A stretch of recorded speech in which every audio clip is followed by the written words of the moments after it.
asphalt in Satilla Shore subdivision was incident to a drainage project. When you look at what they actually did with the roads, there were just 2 service tickets that related to it. One, a resident called for a street sweeper, and number 2, a resident called Public Works and said, "Can you get the garbage company to clean up this hydraulic spill that they left on our street?" Is this a factual question or a legal question? Honor, I'm almost out of time. May I answer your question briefly? Yes. Thank you. It is a legal issue because it had a legal effect. When you look at how state law handles these offers of dedication case, 9620, I think is the provision about this. It is by mandamus. It is if there are no disputed facts, the judge handles them himself at a hearing. I had no opportunity to raise by summary judgment with the district court, and there was no way I was filing a trial brief on this particular issue, Judge, because I didn't want to tell my opponent how to try his case. That's not my job. Thank you. Thank you. Mr. Balbo, you have 4 minutes as well, and you've saved a minute for rebuttal.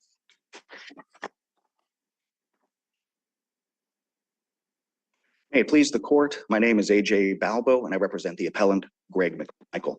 I'm going to focus on issue 2 of our brief, and that is that the government failed to present sufficient evidence at trial with which a reasonable jury could have concluded that Greg McMichael acted against Mr. Arbery because of Mr. Arbery's use of a public facility or benefit. As the court is aware, in order for the government to sustain a conviction under 45B, they need to show 2 things. First, that a defendant acted because of another's race, and 2, that a defendant acted because of another's use of a public benefit. We maintain that the government failed on both prongs, but it is the second prong that I think that weakness is more glaring. When we talk about because in a statute like this, we are talking about but-for causation. And we look to the Supreme Court cases of Burrage versus the United States, and this court's holding in U.S. versus Feldman for an explanation of but-for. We agree with the government that the causation does not have to be but it has to be determinative. And it's the proverbial straw that broke the camel's back. So are you saying that a defendant could make if a person is a defendant going to make a race-based attack on someone in a variety of situations, then you can't prove that the fact that they also made the race-based attack because the person was on the street? Then, Your Honor, there's different ways that 245 tries to govern conduct. And we agree with the government that the purpose behind the statute is to punish or deter those who would forcibly try to suppress another from exercising a public benefit. So it's more than just simply jurisdictional, it's an essential element. I think the facts here overwhelmingly show that if Greg McMichael saw Ahmaud Arbery inside the house that was under construction and not on a street, he would have gone to him. He would have initiated. right, so he would have made, if you believe the evidence that the jury accepted, he would have made, which seems pretty overwhelming to me, he would have made an attack on Mr. Arbery because he was Black, because he was in an abandoned house, or because he was Black, because he was on a street, or because he was Black in any number of other situations. I don't think that means that he didn't make one of those attacks because he was on the street. The fact that you would make a broad variety of attacks doesn't mean that each reason can't count for something. Yes, Your Honor, but the statute does not punish somebody simply for being racist or making a racist attack. It is to allow people to exercise federally protected rights, to give teeth to the Civil Rights Act. That's the purpose of the statute. So it is a necessary element that this take place, in this case, on a public street. And So the jury could have concluded that the use of the streets was happenstance, but the jury did not. Your Honor, I believe that it has to be more than just simply happenstance. The statute could have been written in a way to show that it Well, just your theory is happenstance. He would have, if he'd been running through the neighbor's yards, this was just happenstance. It was on a public street. That was your theory. The jury could have accepted it. The jury didn't, and you can't overturn that verdict if any reasonable construction would have allowed the jury to find your client guilty beyond a reasonable doubt. That is correct. And this court does have to view it in a light most favorable to the jury's verdict. However, this court still has to make sure that the government has met its burden, that there was sufficient evidence put forward that a reasonable jury could have come to that conclusion. In this case, the overwhelming evidence is that Greg McMichael saw the person he saw on that video footage, judged that person by his height, his weight, his tattoos, his manner of dress. If this person had been a 60-year-old black man, Greg McMichael would not have engaged him. The race was a non-contributing role in this matter. But also evidence was put forth that when there was a suspected criminal who happened to be white, there was a use of the non-emergency line. There wasn't like, let's get in our trucks and chase that person down the street. Your Honor, I see my time has expired, Please. but if I may answer. Yes. In that particular case, that 911 call that was made was engaged that white person under a bridge. So there was an engagement. It wasn't simply that he saw the person from afar and made a phone call. He engaged the person. And yes, does this display a hyper vigilantism? Yes. Is that praiseworthy? Is that something that to be encouraged? No. But the fact is, at the end of the day, this issue isn't about the racism of these defendants. It's about whether or not the government met its burden. Thank you. You've reserved a minute for rebuttal. Mr. Theodosin, you also have 4 minutes with 1 minute for rebuttal. Thank you very much. Good morning. My name is Pete Theodosin. I represent William Roddy Bryan. I want to focus on part 3 of my brief, which deals with the attempted kidnapping, 18 USC 1201, specifically the benefits clause.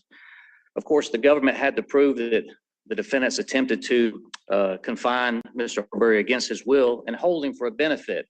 Now, the benefits clause is self-explanatory. The benefit doesn't have to be money. It's not just the traditional in the movies kidnapping. You can hold someone for a reward or ransom or any personal benefit, but you have to be acting out of a want of a personal benefit. Now, the cases that are cited are far different than this case. The cases in the government's brief, the Gooch case, which basically sort of defined what that meant. Defendants seized officers to avoid being arrested. They seized the confined officers, released them after they crossed state line. The benefit they were receiving was their personal freedom. Again, not money, certainly something of value to them. The 11th Circuit cases that are cited by the government, Lewis and Myers, the government suggests that those two cases highlight the, quote, sweeping coverage of the benefits clause. Again, far different than here. In the Lewis case, Lewis was about, the defendant had admitted it was for companionship that he had kidnapped the person. I mean, that seems pretty broad of a benefit. Yes, ma'am, but it's important to note the Lewis case was sentencing, and he was asked directly by the sentencing judge, were you receiving a benefit? He said, yes. Asked specifically, what was that benefit? He said, well, I guess companionship. He had raped the victim during the kidnapping. The identical situation almost in the Myers case, the other 11th Circuit case, again, the victim was raped during the confinement. And so in both those cases, even though they're presented for the proposition that they, out there like companionship or affection, those were very specific benefits that the kidnappers obtained, sexual relations with their victims. Again, far different than here. The kind of the one case that cited that had some sort of resemblance to this was the United States versus Parker, which dealt with the investigator who was trying to solve a case for his personal reputation.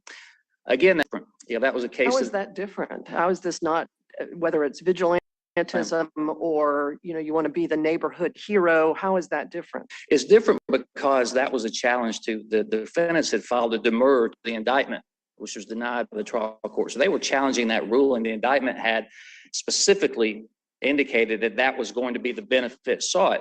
And of course, the government would have had the right to prove that if there's any specific evidence of that. That was not a situation as we had here where it was just a speculative benefit. But the jury was allowed to consider whether there was a benefit. And you've talked about different modes of proof for a few of these cases, but you've not talked about, I think, a more narrow conceptual framing for potential benefits, right? The benefit here, I think the government alleged, was vigilantism. The jury apparently decided that, among other things, was the case. So why can we disturb that finding by the jury? I would argue that expansive usage of the benefits clause would render it useless. Okay, and there's a difference between acting for your own personal benefit and acting. The government and the rest of the case has said, well, the reason these men acted as they did, they thought the young man was a criminal, and part of that was race-based. They were trying to go after someone who they thought had committed a crime. That's doing something for the community, not yourself, right? They weren't going to get anything out of it unless you just use rank speculation. Except they're a part of the community. I'm not sure, I guess I'm not sure why a benefit that extends to the community doesn't also pick up them when they're members of the community. Again, my time's run out. Could I answer, Your Honor? I think that would render this clause completely useless. Because when you think about the biggest sacrifice a person can make, you could always just speculate, well, they wanted to feel good about themselves. The young men that stormed the beach in Normandy going to their death, you know, the government under this theory would say, well, you know, they wanted to do it for their country. Everything's a benefit. So we're once you blend in a reason for doing something and a benefit, then really this clause is unnecessary. So what I would ask, and I'm going to sit down, what I would ask for the government to give us an example of a confinement that would not qualify under this statute, that you couldn't argue was a benefit. And I'm not sure there is one if you're going to give it the expansive interpretation that they suggest. Thank you. Mr. Levine. Good morning, and may it please the court. My name is Brant Levine, and I represent the United States. I'd like to begin by focusing on what this case is really about. That Ahmaud Arbery would be alive today had not been a Black man running on the streets of Satilla Shores. The hate-fueled violence that defendants inflicted on Ahmaud is precisely the type of conduct that Congress targeted Civil Rights Act of 1968 and enacted Section 245. Nobody should have to fear that if they go for a run on a public street, they might end up running for their lives, being chased because of the color of their skin. That's why the defendants were charged with federal hate crimes. Now, in attacking the guilty verdicts here on the hate crimes charges, they fail for two primary reasons. First, they fail under the standard of review. As the district court detailed in denying the defendant's motion to acquit, this is not a close case. There is sufficient evidence to support each and every guilty verdict. And second, the defendant's challenges fail under but-for causation. Now, there doesn't appear to be any dispute that Ahmaud's race and Ahmaud's use of the streets need not be the defendant's sole motive or even a primary motive. But what I'd like to push back on is the premise of some of these arguments that this all started when Greg or Roddy Bryan first saw Ahmaud. That's not when this case first started. That's not a federal crime if they want to go investigate somebody who looks suspicious in the neighborhood. And in fact, had the McMichaels driven up to Ahmaud and said, excuse me, can we talk to you about what you were doing in that house? We wouldn't be here today. We're here today because when they went up to Ahmaud, they pulled out their guns, they yelled at him to get on the ground, they threatened to blow his head off, and they chased him. And Roddy Bryan blocked his exit from the neighborhood so he couldn't leave until, in Greg McMichael's words, they trapped him like a rat. That is the context in which to evaluate the but-for race and but-for streets. Why did they take those extreme measures? Why did they terrorize Ahmaud for nearly 5 minutes?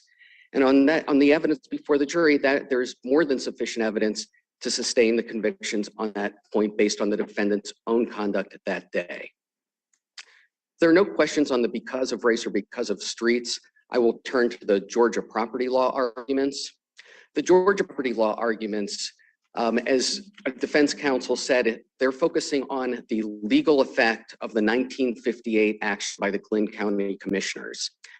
And I would certainly concede that if this case occurred in 1958, we would probably lose. But it didn't occur in 1958, it occurred in 2020. And the question is, who was maintaining the streets then?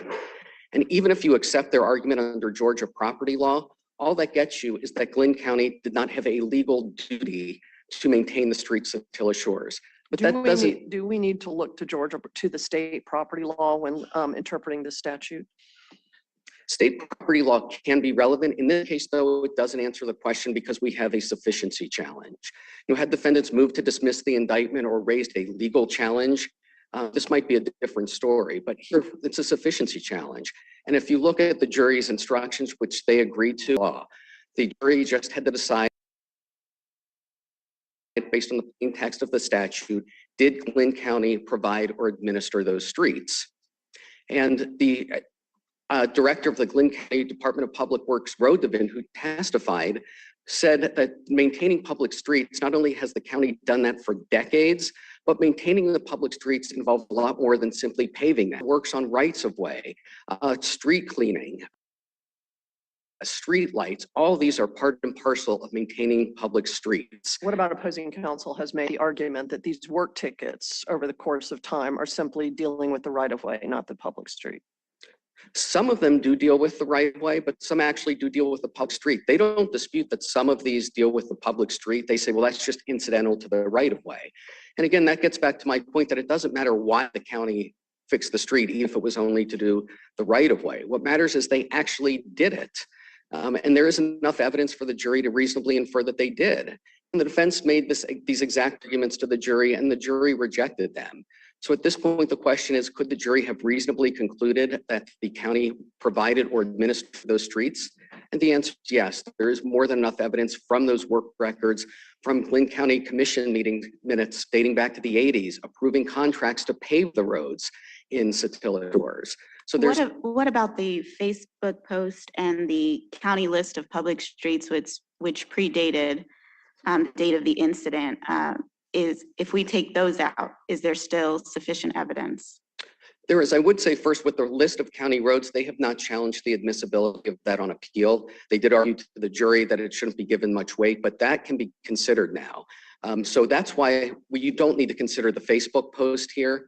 This court can just simply disregard that because we have unchallenged testimony on appeal from the director of the Glynn County Public Records, 100 pages of service tickets, minutes from Glynn County Commission meetings. So there's plenty of information that this court does not need to consider the Facebook post here. And if there are no other questions on the provided or maintain the streets with Georgia property law, I will turn to the kidnapping charges. On the benefits clause, the defense counsel asked, we have a case, what wouldn't qualify? And we don't, Your Honor, because I'm not aware of any case, and they don't cite one, where where court has held that something is not a benefit. It is very sweeping. And there's good reason for that. If you look at the legislative history of the Kidnapping Act, in 1932, when it was enacted, it was held for ransom or reward. 2 years later, Congress amended the statute because people were being kidnapped and the government couldn't charge them, and added or otherwise, ransom, reward, or otherwise. And we're not rendering the statute meaningless. The key word in that clause is held for ransom, reward, or otherwise.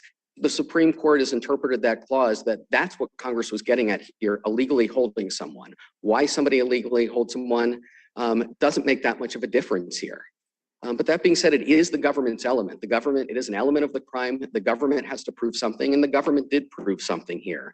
They did prove that the defendants were interested in vigilantism and getting that satisfaction of catching a Black man that they assumed to be a criminal on the streets of their neighborhood. And although the defendants didn't bring it up now, I will address briefly the Commerce Clause issues that they addressed in their brief. And on that point, I would say that this is simply a sufficiency challenge, that the defendants did not raise an as-applied or constitutional challenge. So that means all this court needs to decide in this particular case, did the defendants use an instrumentality of interstate commerce to commit the crime? And here drove their car. Without their use of their car, the kidnapping offense could never have taken place. And as this court stated en banc in Ballinger, Congress may prohibit harmful uses of instrumentalities of interstate commerce. And that's what we have here. The en banc court said in Ballinger says that's true even if the harm flows outside the flow of commerce, even if the nature. And although this court has not addressed that exact issue, the 6th and 7th circuits recently have. The 6th Circuit in Wyndham and the 7th Circuit in Protho have held that interstate use of a car to commit a kidnapping satisfies both the statute and the Constitution. So in our Garcia cases, I know you're well aware, we declined to find that cars, or express some hesitation over finding that cars are personalities of interstate commerce. Do we need to do that here? We have a car, I think it was at least manufactured out of state. So are we going to have to wrestle with that issue here? You don't need to wrestle with that issue here. And if I understand the concern correctly in Garcia, it wasn't so much are cars instrumentalities of interstate commerce, because every court to decide that has held yes. I think what Garcia was concerned about are the effects of that. Does that mean that Congress can regulate anything and everything related to cars? And Garcia involved a regulatory scheme. It was a tort reform statute. So that's a civil case. So I think you don't need to grapple with that here. Here we have a criminal case. Kidnapping. So kidnapping is clearly a harmful use of an instrumentality of interstate commerce. This falls in the heartland of what Congress can regulate here. So Garcia would not need to apply here or stop this court from rejecting their sufficiency challenge. But doesn't that mean that every kidnapping could be a federal crime when we look at the facts that were present here? It could be every kidnapping could be a federal crime if a car is used in furtherance of that crime. And here they weren't driving on an interstate. They weren't we have no evidence that they were transporting Mr. Arbery somewhere, outside of even the Satilla Shores neighborhood. I mean, isn't this kind of a bit of a stretch to say that this falls within the statute of a federal crime? It's not a stretch, and I want to pick up on what you said about the statute. The statute, the jurisdictional hook, the kidnapping statute talks about an offender traveling in interstate commerce or using an instrumentality of interstate commerce. So those two words, in versus of, shows Congress's intent that for a car or an instrumentality of interstate commerce, it can be intrastate. It doesn't have to be interstate. And this is not going too far because instrumentalities of interstate commerce by their very nature can spread harm. The Supreme Court has said we don't have to wait for harm to spread between states because cars transport people between states, that Congress can regulate them even if the harm occurs within a state. And this court has dealt with a similar issue in the Evans case with a cell phone, even though there was no evidence of a cell phone being connected to interstate commerce. That this court held it didn't matter because it is an instrumentality of interstate commerce, that is sufficient. So because there's an instrumentality of interstate commerce, and here, including in Protho and Wyndham, where the cars were driven also just intrastate, that is sufficient. There are no other questions. We ask that you affirm the guilty verdicts. Thank you. Thank you.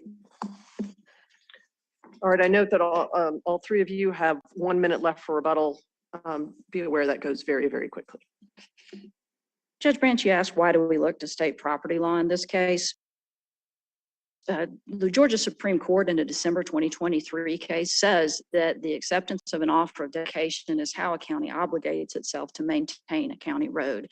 In this case, the judge in the district court purported to say that administer means to manage, and that provide means to supply, and that those really mean to maintain. And so if you want to talk about whether a county has an obligation and a duty and has assumed that, you have to look at this particular offer of dedication, despite the fact that— But you conceded in your opening remarks that that is not the beginning and end of the story. the offer of dedication, there are other factors. There is other undisputed evidence that's in this record. There are the service tickets, which don't show much work on the roads, if any, at all. Opposing counsel has just gotten up and pointed out that there are instances of paving of the roads and paving contracts that have been undertaken to pave those roads. To that very quickly, I think the strongest argument that my opponent would have at that respect is at the second page of the county commission minutes. That is an undated, unpaginated minute where they talk about paving 0.93 miles of 7 roads, which includes Satilla and Holmes, I believe. In Sumter County versus Morris, which is that December 2023 case, the evidence in that case showed that the county had actually maintained the road in some respect between 2010 and 2019, that they had graded it and paved it. They had undertaken paving patches, yet the trial wasn't sufficient to accept the offer of dedication. Now, it went up to the Court of Appeals and the Georgia Supreme Court on different grounds, but that was the trial court finding. And my position still is that the county didn't exercise sufficient dominion and control over these roads. Thank you. Thank you. Mr. Balbo.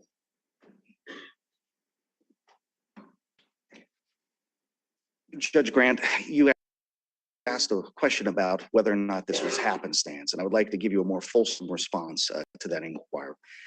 The where and why this offense took place is critically important. As the government even conceded, if this offense had taken place in 1958, they would not have had a case.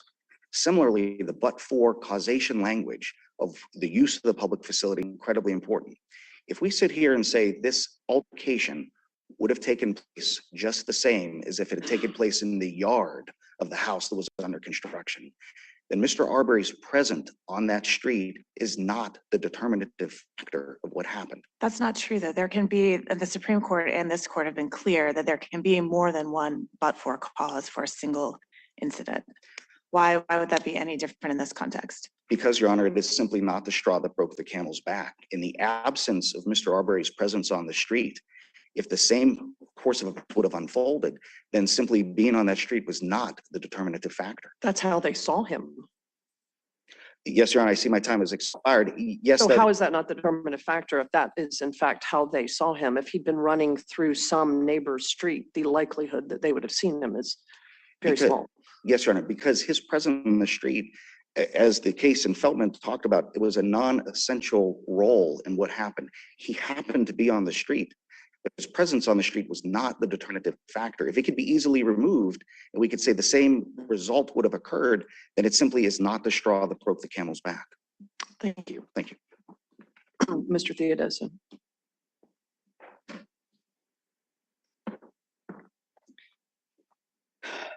In Gooch versus United States, the Supreme Court specifically indicated that Congress added that or otherwise to the kidnapping statute precisely to cover situations where, quote, the captor might secure some benefit to himself, close quote.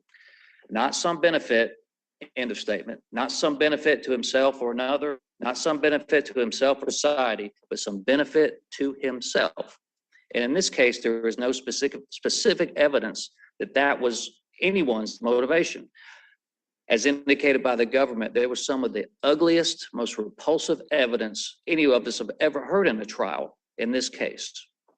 And in these particular cases, courts have to be particularly cognizant of the fact that when a jury hears that type of evidence, we have to make sure that the government is actually presenting some evidence as to all of the essential elements of crimes, because it is such an uphill battle. Whenever you come, well, I see my time is up. Thank you. Thank you. Thank you all. We have your case under advisement.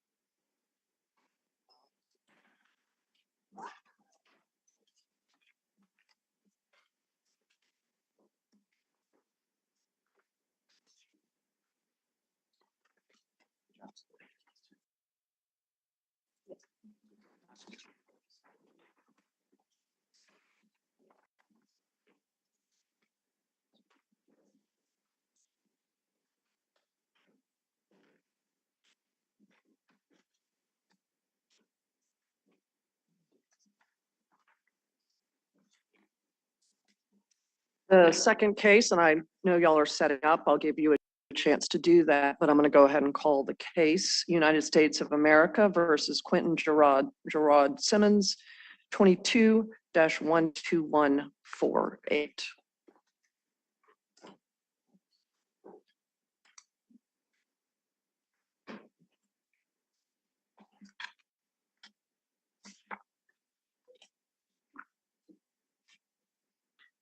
Ms. Lee, I see that you have reserved 5 minutes for rebuttal. You may begin when you are ready. Thank you, Your Honor. May it please the court. Jessica Lee for the appellant, Mr. Simmons. Mr. Simmons' defense at trial was that he was taken against his will by the driver of the vehicle. That driver of the vehicle took off before he could be apprehended. Within minutes of his arrest, Mr. Simmons immediately asked officers, "Is there anybody else in the car? Did you guys catch the other guy?" The district court did not allow Mr. Simmons to play this portion of the admitted evidence during his closing. This substantially impaired Mr. Simmons' closing and tied his hands. Why didn't he play those portions of the video during his presentation of his evidence? Your Honor, it was already admitted as a whole into the evidence, Your Honor. The officer who had testified was only there after, I believe it was 27 seconds, Your Honor. Because the evidence was admitted as a whole, Mr. Simmons did not think it was necessary to go into those statements. Well, he obviously did think it was necessary to go into those statements in his closing. One might imagine that he wanted to do it in closing rather than in his presentation of the evidence, so that the prosecution would not have an opportunity to rebut that evidence. What's your response to that? Your Honor, that was not the trial strategy, Your Honor. These statements were not to be proven for the matter of asserted. It was to provide context of the timeliness of everything, Your Honor. The statements from those 3 clips were statements made by Mr. Simmons, who did not testify at trial and was not required to testify at trial, Your Honor. There was no other way to necessarily get those statements into evidence. However, it was already admitted as a whole. Didn't your client object at trial once the defendant played that small snippet? Then your client objected to the playing of the rest of the video. He actually objected prior to the video coming in and being played. But raised an objection as to the video. That's correct, Your Honor. And after voir dire Officer Hunter to whether or not he could authenticate that portion of the video. And the judge overruled his objection and still allowed. Small snippet of the video. Well, Your Honor, I don't believe the record is very clear. At first, the judge says that he will admit this portion. However, during closing, when at the side bench, judge had said, the government even admitted that, yes, this was our exhibit. We admitted it completely in its entirety. And the court had said to defense counsel, well, we're going to play for the jury what was been published. But if the jury has additional questions, we will let them play, we'll play the evidence for them. However, the district court actually comes back after the close of the evidence and after closing and comes back and basically reverses his ruling in some ways. It's my interpretation of it, Your Honor.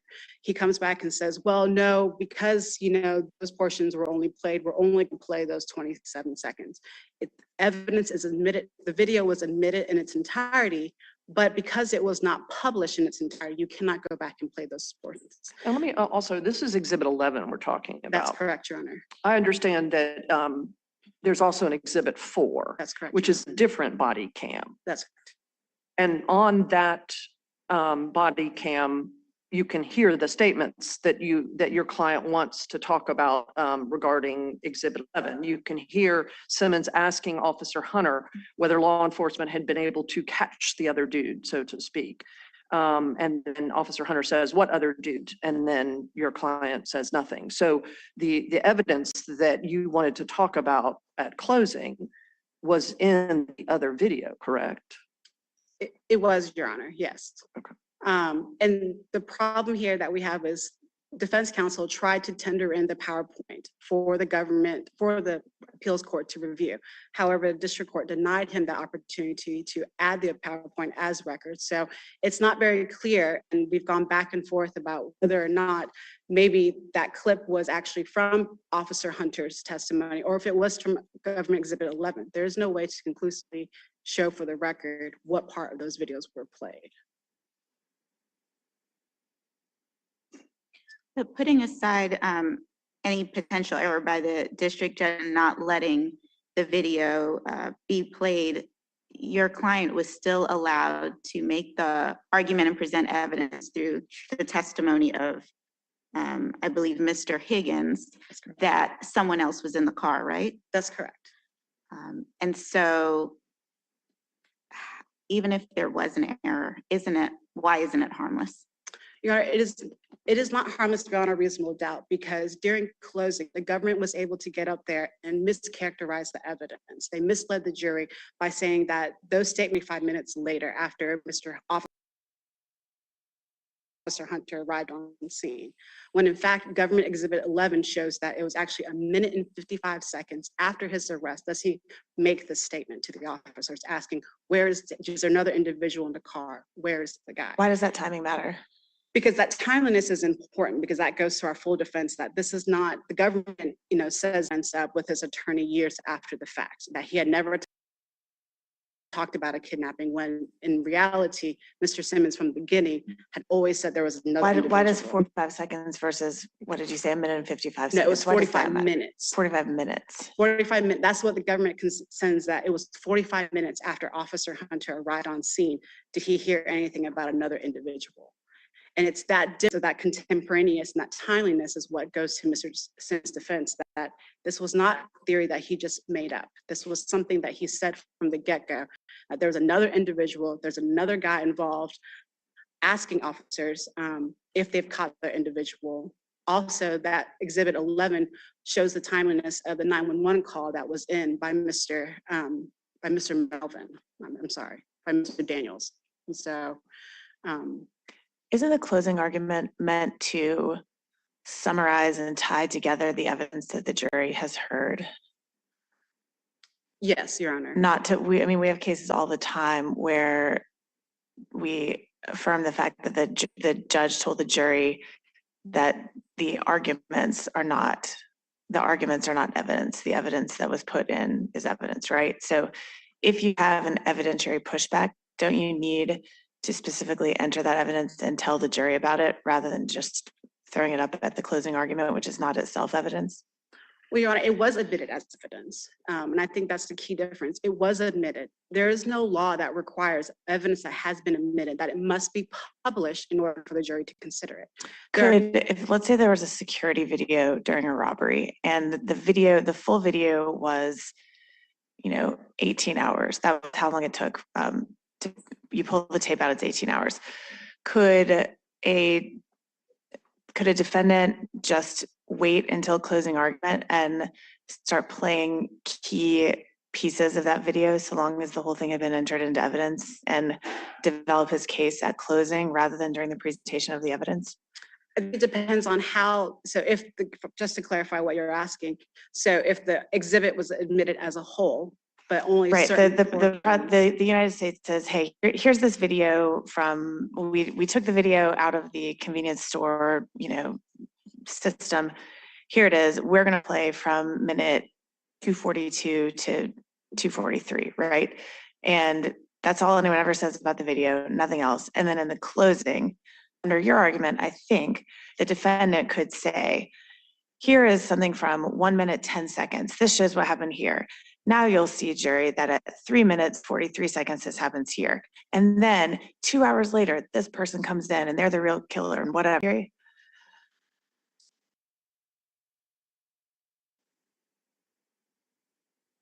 Yes, but I think it goes back to defense counsel in that situation you had applied, if they chose to highlight those parts of that video or not. But they're not required to publish that if it's already been admitted as a whole. They're not required to publish that during that in order to be considered evidence for the jury to. Because we always talk about how the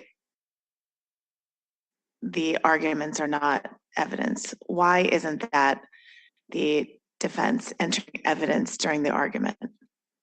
Because I understand that technically the whole video is in, but if no one has ever pointed out any of those parts of the video to the jury, why isn't that admitting effectively evidence during the closing? Because the evidence rules of law does not require that evidence be published in order for it to be considered by the jury. Once the evidence has been admitted as a whole, there is no requirement. The federal rules of evidence is not required to be published in order to be considered by the jury, Your Honor. Do you imagine that defense counsel would appreciate it if the government in this case had started during closing arguments playing, maybe even during rebuttal, right? Playing portions of the video that were highly incriminating to your client, but that you never had any chance to respond to? Your Honor, my time is up. May I respond to your question? The difference in that, Your Honor, I believe is the confrontation clause. The defendant would not have the right to confront witnesses to present any defense. Here in this situation, there is no confrontation clause issue, Your Honor, and this was the government's exhibit that was admitted. This is not, and the statements or the videos clips that are coming in were to provide context.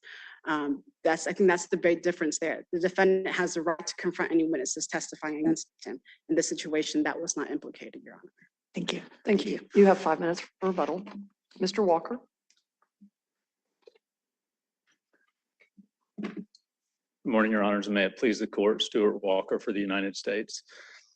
The district court did not abuse its discretion when it comes to the closing argument issue. There was not a clear rule or a settled decision binding on the district court from this court to tell it what to do in this scenario. Instead, what the district court did was made a simple choice about not allowing defense counsel to sit on its hands during the presentation of the evidentiary phase of trial and spring an attack on the government at closing argument by highlighting portions of a video that were never published to the jury. So just to go back to how Judge Grant's question to Ms. Lee at the end. So how is this a surprise on the government if this is the government's exhibit, if the entire, excuse me, if the entire video has been admitted? How is it that defense counsel would be springing a surprise on the government? Because by doing it at closing argument, Your Honor, the government has no opportunity to call the witness to respond to it, to recall the witness that had already testified, or to present any evidence of its own. It of course gets rebuttal in closing argument, but it's not an opportunity to present evidence. And so this is unfair because it deprived Mr. Simmons the opportunity to present his full defense. There's not a whiff of unfairness going on here because Mr. Simmons's counsel had a full and fair opportunity during the presentation of evidence when Officer Hunter was on the stand to make whatever use of Exhibit 11 that was not published by the government that he wanted to, and he didn't. We published the first 20 for the sole purpose of showing the side of the vehicle, Mr. Simmons handcuffed on the ground, and a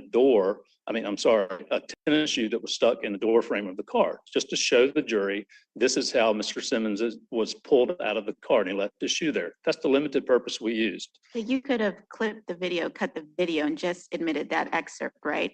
That's right, Your Honor. We could have done that.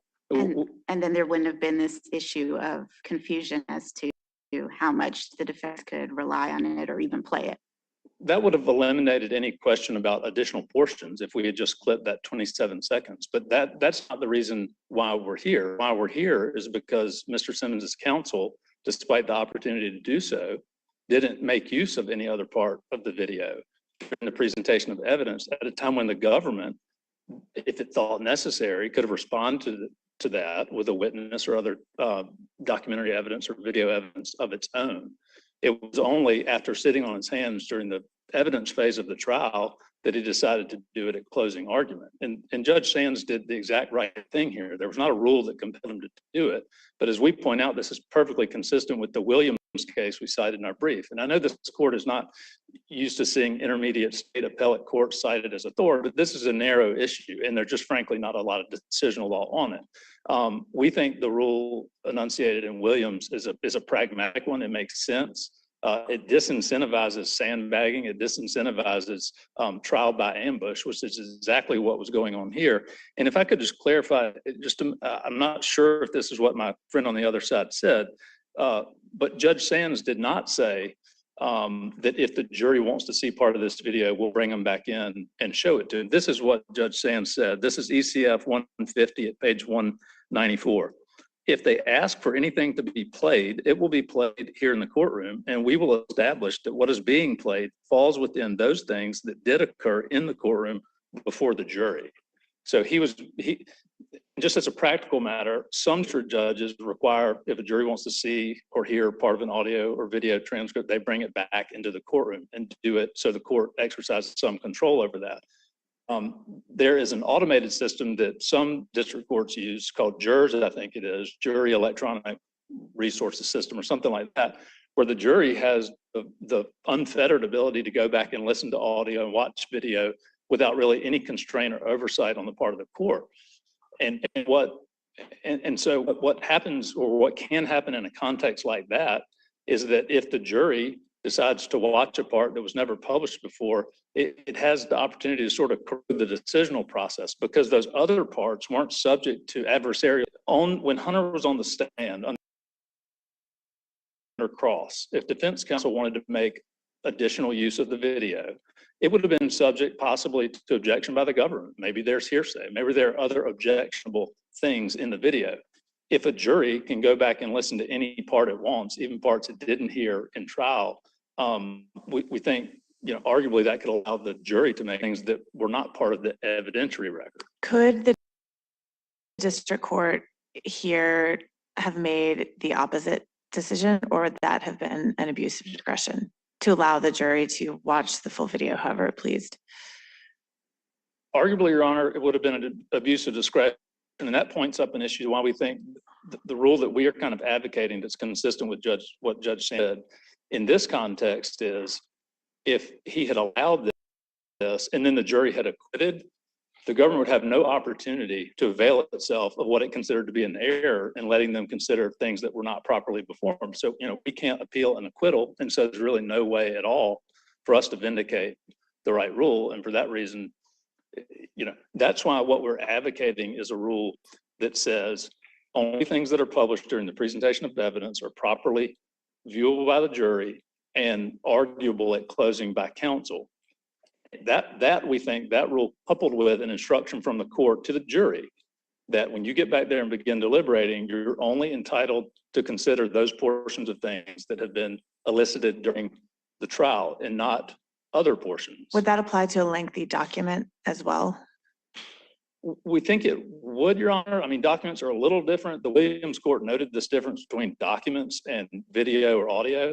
And what it said is, documents kind of tend to speak for themselves, whereas audio and video needs interpretation of witness, and it's not always exactly clear what to make of it. And that's why you have it published and come out through a testifying witness. Documents are a little different, but in principle, it's not different than if you had tendered and admitted, say, a 50-page operating agreement, and the witness at trial, everything was, targeted on paragraph, 6 on page 5, but the whole thing is in. If the district court allows it to go out in full, and the jury gets there and says, "Well, look on page 47, there's something that completely contradicts it," the argument is that is grounding its decision on something that was not, brought to their attention and argued, or testified to about in the evidence phase and argued at closing. That could be happening all the time and we don't know it because we normally don't pry into why the jury made a decision, right? You're right.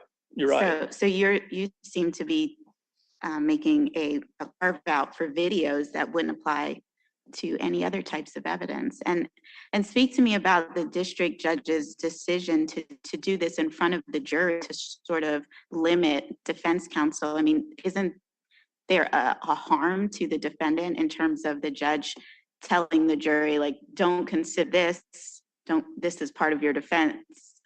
This may be, didn't that harm Mr. Simmons in his right to present a defense? Not at all, Your Honor. I mean, our position is that his right to assert a defense was not imperiled at all, because you don't present your defense in closing argument. You present your defense during the evidence portion of the trial. And so the district court was not doing anything inappropriate. But he had presented some of this. So, I mean, you'd presented the idea that he had testimony from Mr. Higgins, right?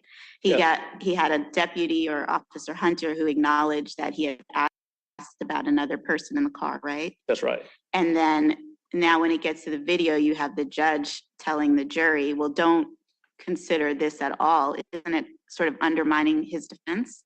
No, Your Honor, because defense counsel was perfectly entitled to the jury that Hunter said, he asked me, did you look for the other dude?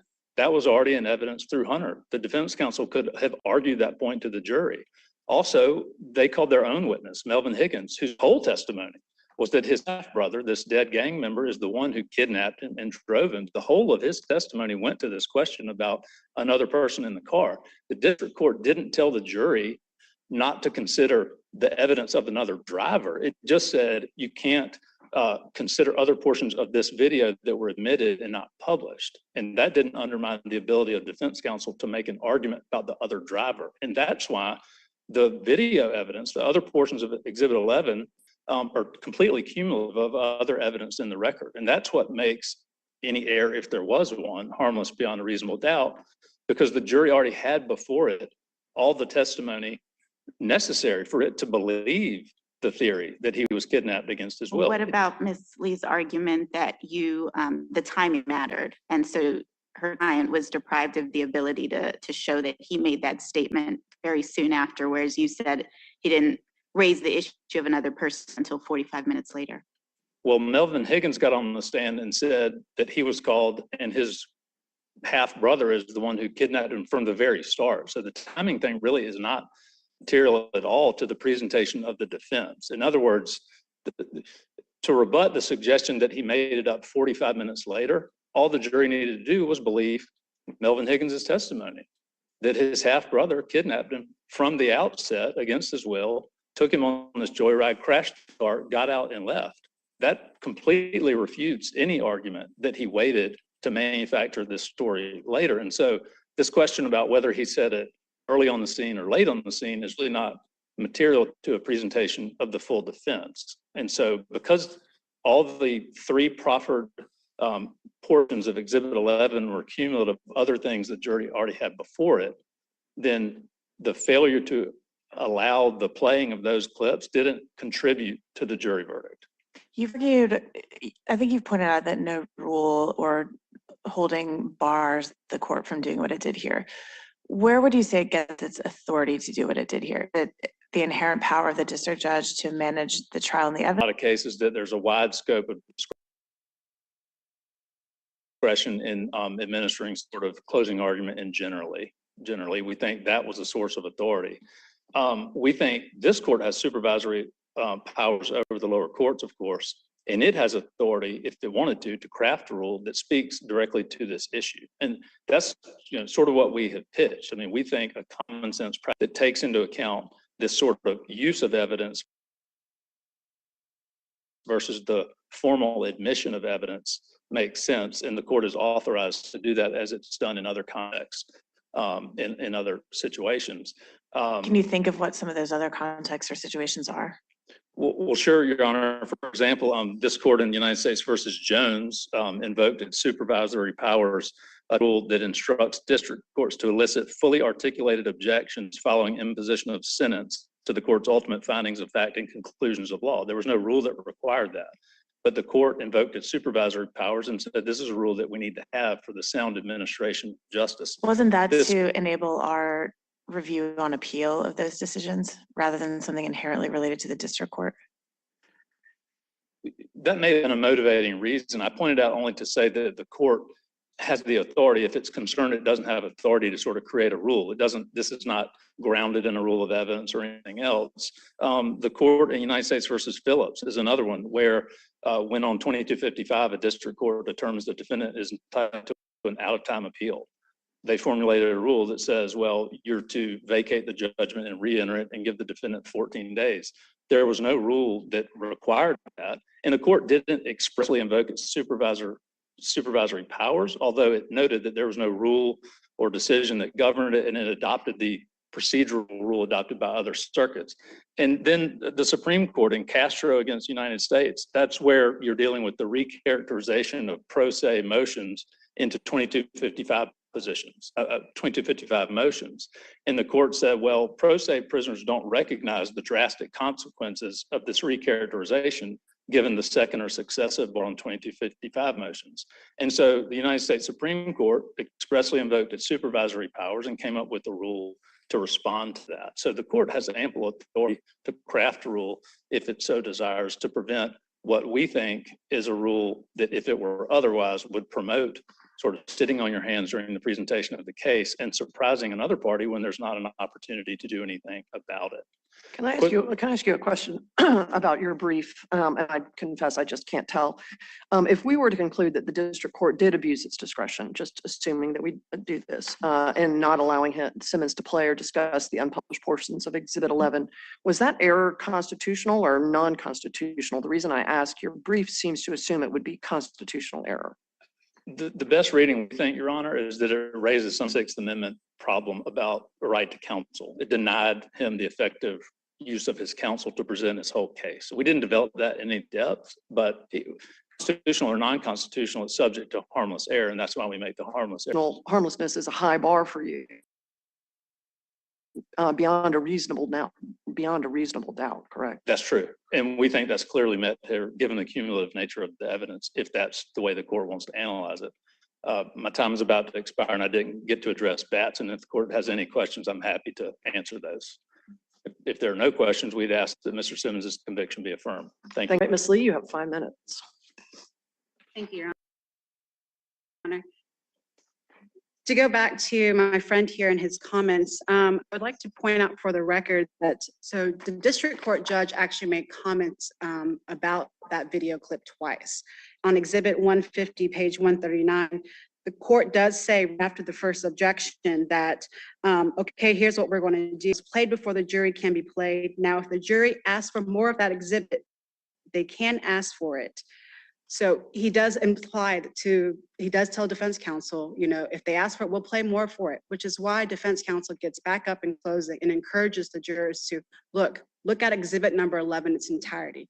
Then the judge comes back and says, no, no, no, you cannot do that. You cannot say that. Can't we interpret the judge's meaning if the jury wants to know what happened in the context leading up to the clip, say, to give it better context for what was shown in the clip, then it can ask for that, not the jury can have carte blanche to look at anything that it wants to.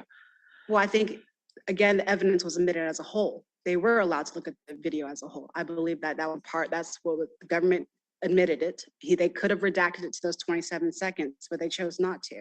And had the government redacted to those 27 seconds, then defense counsel could have gotten up and gotten to the other portions of the video. However, they already admitted it as a whole. And again, the government repeats that during closings, during the sidebar conferences, that this evidence was admitted as a whole. I will also note in response to the New Jersey case in Williams, that again deals with the confrontation clause issue. The government did not play those 7 minutes, and what the court said was that because the defendant did not have the right to, is basically a witness testifying. Again, that goes to a confrontation clause issue, which is not relevant. It's not in this case here, Your Honor. And again, that's a New Jersey state case law. I think it's indicative that we can't find much case law about this issue because it is very commonplace in jury trials that large voluminous records are admitted as a whole in the exhibit. Only certain things are published for the jury to view. There are jail phone calls, wiretap cases where countless phone calls come in, and the government or the defense will only publish certain amounts of those certain phone calls, but the jury can admit everything as a whole. Speaking only for myself, it seems that the other reason that we may not have cases on this is that parties rarely try to sandbag the other side with new evidence during closing arguments. Couldn't that be a different reason why we don't have a lot of precedent on this? No, I disagree, Your Honor. I do believe that this happens in different cases where, you know, governments will try, just like the Williams case, there are cases of certain transcripts or recordings were not presented, and they hold it against the defendant oftentimes, that, well, defense counsel should have objected to that. They knew this evidence was coming and they should have objected to it, and they didn't raise those proper objections. You know, and I think in this case, as Judge Sand says, the ball bounces on both sides. Just because the government admits this evidence and say, no, no, no, no, we only admit it for this 27 seconds. You can't play this other part, even though it's admitted completely for the record. That's where I think the distinction is in this case, Your Honor. And to also comment back on the prejudice that was caused here, Mr. Simmons, the district court's ruling basically torpedoed Mr. Spence. You know, going back, the reason why the Exhibit 11 was so important was to show the timeliness of everything. Yes, there are witnesses who came and testified, but the whole crux came down to how quickly was this information corroborated. That Exhibit 11 showed the timeliness, exactly the times when the statements were made to corroborate the 911 call coming through on the CAD report. I still can't understand why, if this evidence was so crucial, it wouldn't have been crucial enough to present during the presentation of evidence and to allow counsel to report back on it at the closing argument as opposed to present it for the first time. To me, belies the suggestion that it was so crucial. It seems more likely that there were potential holes in that evidence that the defense didn't want to subject to the adversarial process that would have come with straightforward presentation of the evidence. Why is that correct? I don't think it was anything, those statements actually would help the defendant, Your Honor, but it's more about the timeliness, the time frame of it to corroborate the defendant he did present during trial.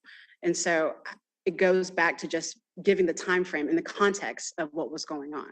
And Your Honor, my time's almost up here, but we asked that the court vacate Mr. Simmons' conviction and remand for a retrial for his case, Your Honor. Thank you both. We have your case under advisement.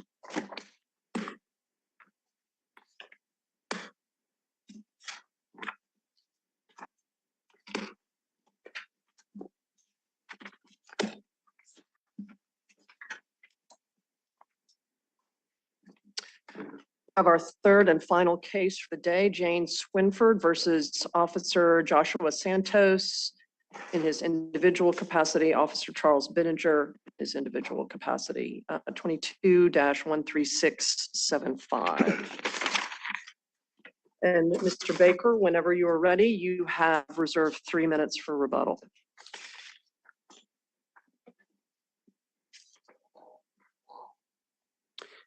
May it please the court. My name is John Baker, and I represent Janae Swinford, whose husband was killed in 2019 when he was shot by 7 different. This is my first appearance before this court.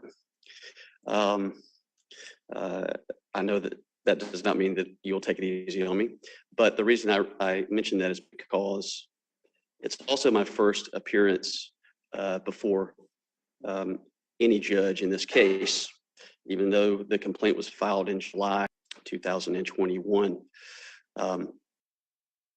That becomes important to various issues in that my client was effectively cut off from access to the court with a motion to stay and an order to stay that eliminated any possibility of addressing the court on matters outside of briefs, whether that be with a planning conference, a teleconference. You were faced with a motion to dismiss.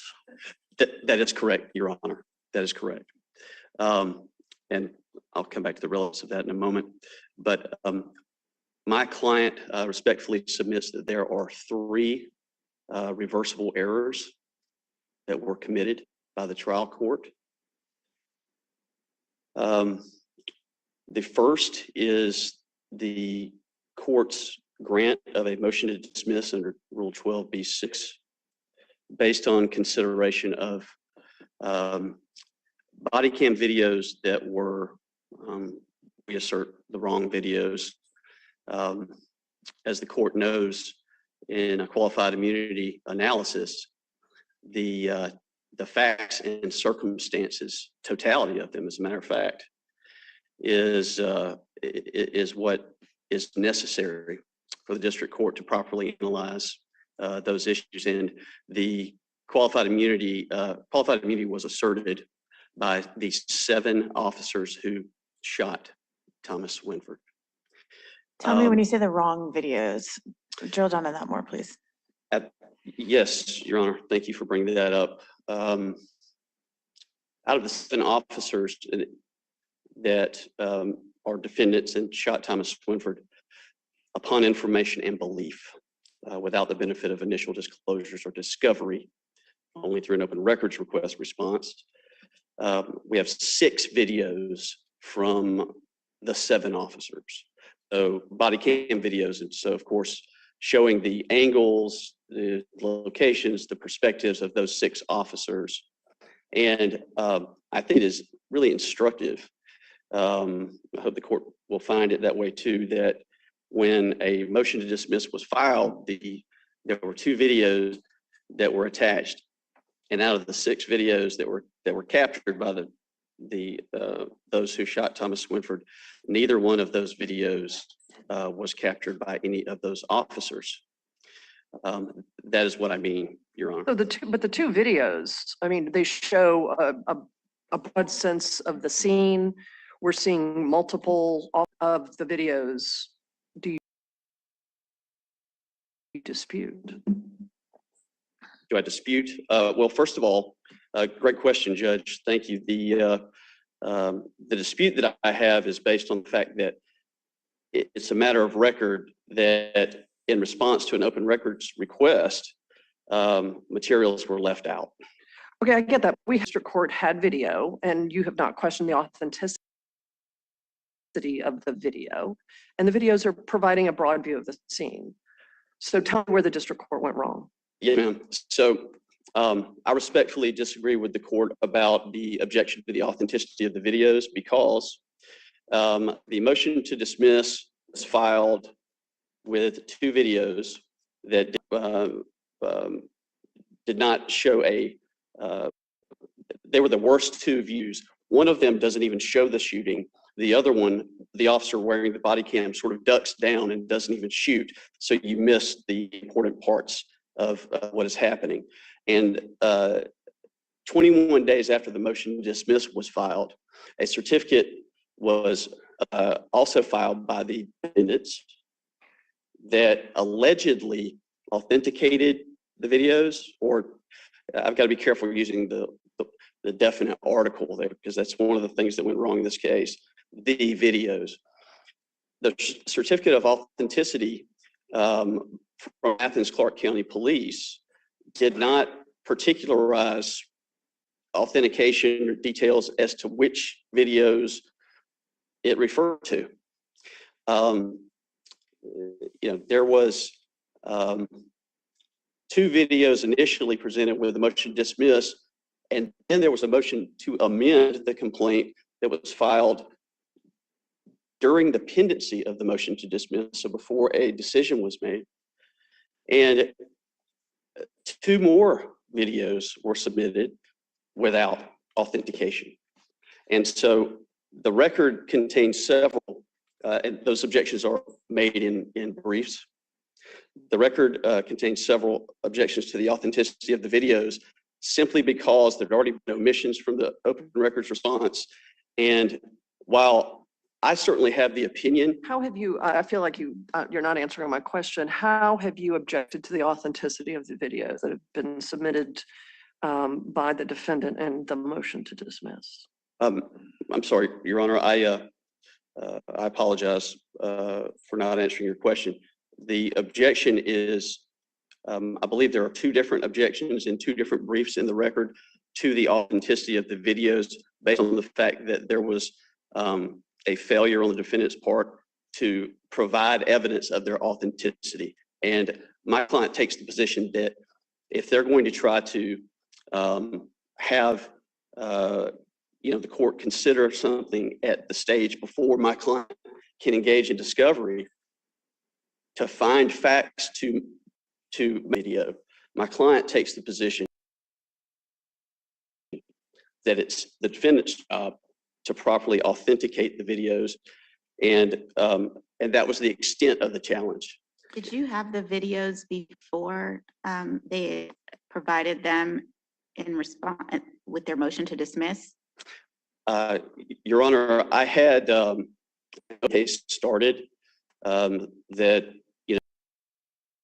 I provided everything that they gave to me, including 6 videos from the 7 officers who shot Thomas Swinford, and there were many other videos as well. Of course, I gave those to my expert witness, and that's a matter of record, who then goes through and analyzes the different angles and the shot intervals of the various officers and individualized them now, which is what was not conducted by the trial court. So you had them before they filed their motion to dismiss?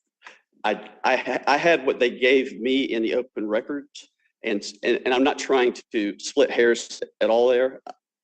I'm doing my best to emphasize to the court that they may very well be exactly what was captured that day by the officers comprehensively, but without the data, without the Axon report that shows what was recorded, when, by whom, by what officer. I can't be certain without that very limited amount of discovery that what I have is authentic and that what I have is comprehensive. Has the district court responded to your objections about the authenticity of the videos? Only in its granting the motion to dismiss, referencing the 4 unauthenticated videos, and denying the right to amend the complaint, which was the first request that was made. And the motion to amend the complaint was made because while the motion to dismiss was pending, I discovered the omission of the internal affairs report that was generated when Athens Clarke County investigated the incident. It had some extremely important admissions that were made by, for instance, the first officer, McElvain, sorry.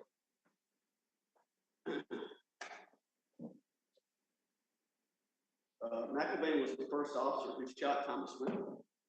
And Lieutenant McElvain said that he dropped him with one shot and that the gun came out of his hand and that it landed some 4 or 5 feet away from him and that he laid there motionless and that he did not appear to be reaching for the gun. Now, where the rubber meets the road of my client's contention that this case presents a jury issue on the reasonableness of the officer's actions, at that point, there was no need. Any immediate reasonable threat had abated at that moment. Okay, I've seen the video and they're all officers. The minute they were trying to talk your client, or I guess your client's relative down. And when he all of a sudden held up his gun and advanced and he's surrounded by officers, I've seen the video, they all start firing. It strikes me as a bit disingenuous to say, oh, one officer fired, went to the ground, everybody knew the gun was clear, and then people fired. It was a barrage at the same time occurring in the span of seconds. Well, if you're referring to what I just said as disingenuous, those aren't my words. Those are Sergeant McElvain's words. I saw the video. I'm referring to my interpretation of the video. Yes, Your Honor. And when you say the video, that's what went wrong below. Which video we talked about, because the vantage really matters in this case, especially in regard to each of the 7 officers. One of them is behind a brick wall and he can't see anything except Thomas Winford. And you can tell that he's firing at him when he's down on the ground and the gun's out in front of him. And that is my point, is when the court says the video, I don't want to make the same mistake, or have the same mistake happen that happened below. It's very important to talk about which video, which of the particular officers captured the video, because the law requires an individualized analysis in regard to the assertion of qualified immunity for each of the officers. Is your argument after Baker, obviously, I think in this situation, I think it's safe to say that the court is allowed to consider these videos, right? Is your argument that it should not have done so here because they're not authenticated, or that the contents of what the court saw is subject to dispute and therefore this video, unlike in other cases, doesn't resolve the question? It's not authenticated. Great question, Your Honor. I see my time has expired. That's your question. Please do. It is not authenticated. And in Baker, the court stated, quote, "The video recording is a display of what happened," unquote. Well, one of the videos is a display of what happened in regard to one of the shooters. And another video is shows what another one shows his perspective. But it's so critical to keep in mind that the videos that the court saw, especially the 2 that were motion to dismiss that the court granted, were not captured by any of the defendants who asserted qualified immunity. And the vantages are not only different, one of them doesn't even show the shooting, and the other one, you can't see how long the shots continue while Thomas Winford is down on the ground, which is a critical moment. In my client asserts, because he was shot in the back twice, because he died of wounds in his back, even though the officers shot at him from the front, which obviously provides for the conclusion that they continued to shoot while he was down on the ground without a gun in his hand. Thank you, Mr. Baker. You have 3 minutes for rebuttal. Mr. Freed.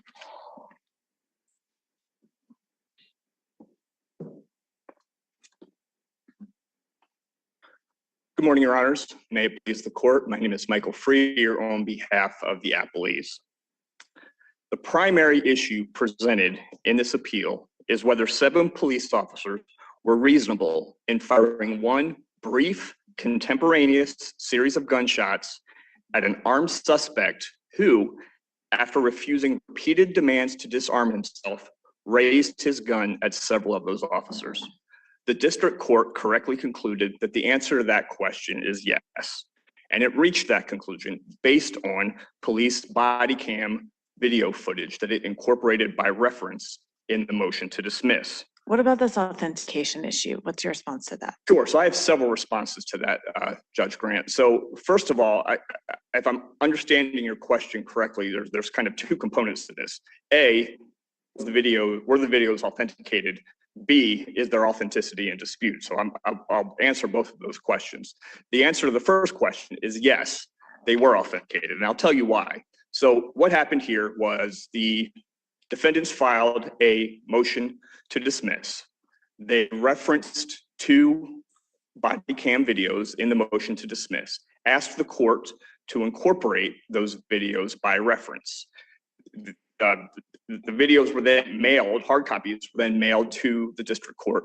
The docket shows that they were received by the district court several days later. A couple weeks later, the defendants filed a certificate of authenticity in Athens, Clarke County.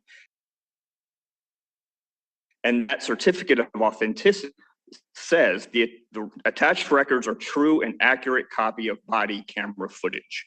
Now, there's been some suggestion that that does not sufficiently authenticate the 2 videos that were referenced in the motion to dismiss. And I will concede that the certificate could be in terms of identifying what specific videos that it was authenticating. But the only 2 videos that the defendants, the appellees, had submitted to the court at that time were exhibits A and B to the motion to dismiss. So the only thing that the certificate of authenticity could be referring to exhibits. So for the later documents that were attached to your response to the motion to amend the complaint, those have no certificate of authenticity, right? Yeah, I think that's correct, Your Honor. But my reading of the district court's order is that it relied on exhibits A and B to the motion to dismiss. The other videos that were attached to the response to the motion for leave to amend related to that issue. But in terms of the motion to dismiss the original complaint, the 2 videos that are relevant and that were reviewed by the court and relied on by the court were exhibits A and B to that motion. So getting back to the authenticity question, Judge Grant, and whether or not the authenticity of the 2 videos, and just to be clear, so there's no confusion, when I am talking about the videos, I am talking about exhibits A and B that were attached to the appellee's motion to dismiss. Judge Branch, as I think you noted, there has never actually been a challenge to the authenticity of those 2 videos. Not in the district court, not in the appellate briefing, not in oral argument here today. Has Ms. Swinford ever contended that those 2 videos are not what they are purported to be? And that's what authenticity is about. A piece of evidence is authenticated if it is what its proponent claims it to be. Ms. Swinford has never contested otherwise. So the videos were properly authenticated, and there has not been a challenge to their authenticity. As I take it, her challenge is there are other videos that are necessary for the court to have a complete picture of what happened. What's your response to that? Yeah, I understand that to be one of the arguments as well. And I think that completeness and authenticity are 2 different questions. The law says that a district court can incorporate videos by reference in ruling on a motion to dismiss if they are central to the plaintiff's claim, which isn't in dispute here, and B, they're undisputed. And undisputed means that there is a challenge to their authenticity. The fact that there may be other videos from other officers who were at the scene does not or inauthentic. Those are 2 separate issues. The law does not require a defendant who wishes to have evidence incorporated by reference to submit all evidence that could potentially be incorporated by reference in order to have any of it considered. So I think, guess the risk would be you submit 1 or 2 videos and the court looks at it, sees that there are limitations, that you Correct. cannot judge what happened, and so you lose your motion to dismiss. I agree with that, Your Honor. What if the court, what if the court looks at a video and determines that it's dispositive? What evidence, what ability does the opposing party have to show either the district court or this court that the district court is incorrect, that that video is not dispositive? When you say, I want to make sure I'm understanding your question correctly. When you say dispositive, I assume you're meaning dispositive as to the qualified immunity question? Yes. Well, I think if the district court looks at a video, a body cam video, and says, there's not enough here for me to determine whether or not these officers should be granted qualified immunity. Right, but the purposes of this hypo, I'm asking a different question, which Okay. is the district court says there is enough to be determinative, and I find qualified immunity. And in this hypo, which I'm not saying is your case, but in this hypo, there is out there evidence which shows that that video, in fact, is not dispositive of the question. What recourse does the plaintiff have in that situation? Well, if I'm understanding your hypothetical correctly, I would assume that the recourse could be that the plaintiff could submit evidence to the court.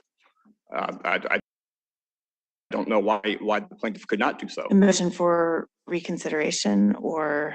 Yeah, I potentially, yes. If additional evidence came to light after the fact, I think a motion for reconsideration could be proper in that circumstance. And what's our standard of review for considering not whether the video was right, but whether the district court's decision about what that video showed was proper, whether that video is dispositive of the issue?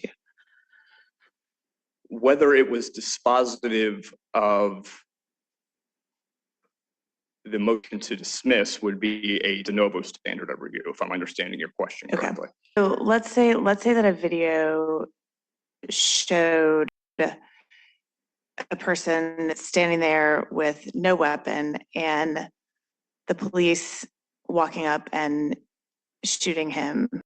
The district court concludes there is qualified immunity because that person was a danger, right? So in your understanding of things, that video could come in, and if the district court makes a wrong decision, a decision that is, obviously incorrect, we could on appeal say, no, that video doesn't show what the court says it shows. So therefore, under de novo review, we reverse the motion to dismiss and let the case go forward. Is that right? I think I would agree with that, yes. Okay.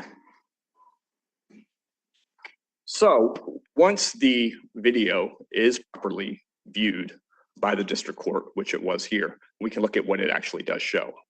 The video shows Thomas Swinford pacing outside of his car, back and forth with his gun in hand. We can hear one officer over a loudspeaker trying to talk him down, saying, come talk to us, we can get you help, repeatedly telling him to put the gun down. The video clip that was viewed by the court, that only goes on for 3 minutes or so, but the complaint alleges that it went on for 20 minutes.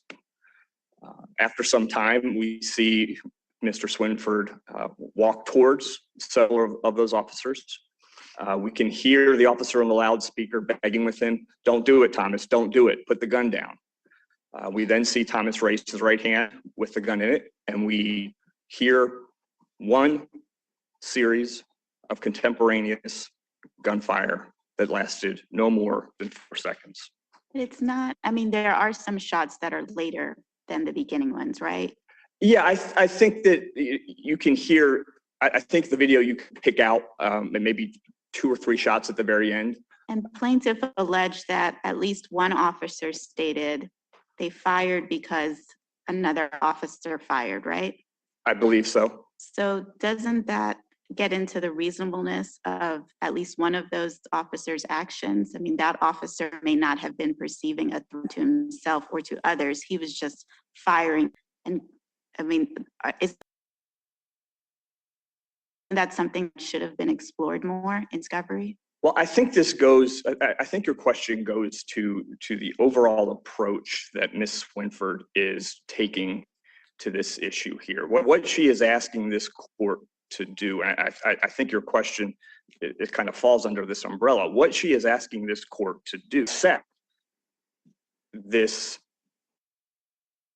incident on a split second by split second, shot by shot, forensic basis with the use of 20/20 hindsight. And we know from years of precedent that in ruling on qualified immunity, judges are not supposed to judge the reasonableness of an officer's conduct with the benefit of 20/20 hindsight. They are instructed to view the officer's conduct through what they were experiencing at the scene. Right, but for an officer to say, I fired because another officer fired, that's not hindsight, that's him, this officer explaining his conduct. And is that reasonable to simply fire because someone else fires? So I'm not trying to avoid your question here, Your Honor, but I think that it's important to clarify some of the factual record here. Throughout, I would agree, and that's why. well, and perhaps this will shed some light on it. Throughout Ms. Swinford's brief, and here today at oral argument, but throughout her brief, she cites two allegations made in her proposed amended complaint. Anytime we see a citation to document number 12 in the record, it's to the proposed amended complaint. This allegation that Mr. Swinford was dropped by the first shot, that's not in the original complaint. I think, if I'm not mistaken, and I don't want to say this affirmatively because I'm going by my memory here, but I think the allegation that you are talking about is one of these allegations that was brought up in the proposed amended complaint. The proposed amended complaint is not the operative complaint here. The operative, because the proposed amended, she was never granted leave to amend. The operative complaint for purposes of the motion to dismiss is the original complaint. So what we have on the motion to dismiss is the two videos and the allegations in the original complaint. Any allegations that were made in the proposed amended complaint are not relative to the motion to dismiss the original complaint. Does that at least? But then why shouldn't the district court have let her amend her complaint? Because the video shows that it'd be futile. The video show, if we apply the facts shown in the video to this court's precedent, to the Supreme Court's precedent, there is no case in which we see one series of contemporaneous gunfire from officers in which they were denied qualified immunity. The only two cases that Ms. Swinford pointed in the Robinson case, in both of those cases, there were two series of gunshots. We had an initial series of gunshots. We had a pause during which the officers could have realized that the suspect was no longer a threat. And then we have a second series of gunshots. And in both of those cases, the court held the officers were entitled to qualified immunity as to the second round. And both of those cases came out after this incident, correct? That is correct. That's another important point to point out, Your Honor. But even if those cases, could clearly establish a violation here, they actually support the grant of qualified immunity here because the facts here align with the first series of shots in both of those cases because we have one series of shots. We don't have a series of shots followed by a pause in which the officers may have determined that Mr. Swinford was no longer a threat, and then a second series of shots after that.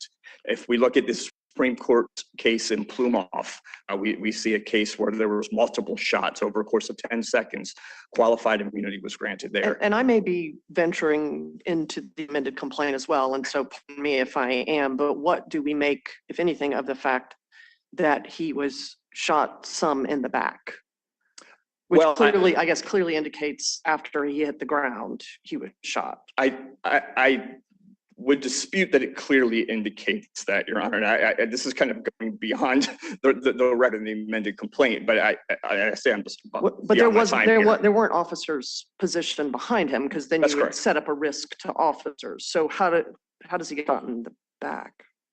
Well, I don't know, Your Honor, but I think the important thing to note again is that there is no case that I'm aware of from this court or from the Supreme Court in which the court denied qualified immunity based on this kind of forensic analysis, where we have a multiple shots fired 21 shots over 4 seconds, 5 shots per second, where the court denies qualified immunity by conducting this kind of forensic analysis on a split second by split second basis. Ms. Swinford has not carried her burden of showing a case that clearly establishes a violation of the Fourth Amendment under these facts. And so for that, To your knowledge, do any of the available videos span beyond the time of those 4 seconds of shots? yes, and I believe actually the video that the court, I think it's video A, Exhibit A, actually does span beyond that for a bit. And we do not hear any shots after that. That's correct? correct. That's correct. What we see is the initial 4 second series of shots, and then we see a group of officers who are approaching Mr. Swinford behind a shield. They're able to locate the gun, separate the gun from him, and then they detain him. And Thank you. Because the body cam footage is running until the officers reach the fallen Mr. Swinford, correct? yes, that's right. Because illusion as to whether he is still a threat, because they don't know where the gun is. That's correct. All right, thank you. Thank you, Your Honors. Mr. Baker, you have 3 minutes. Thank you so much, Judge.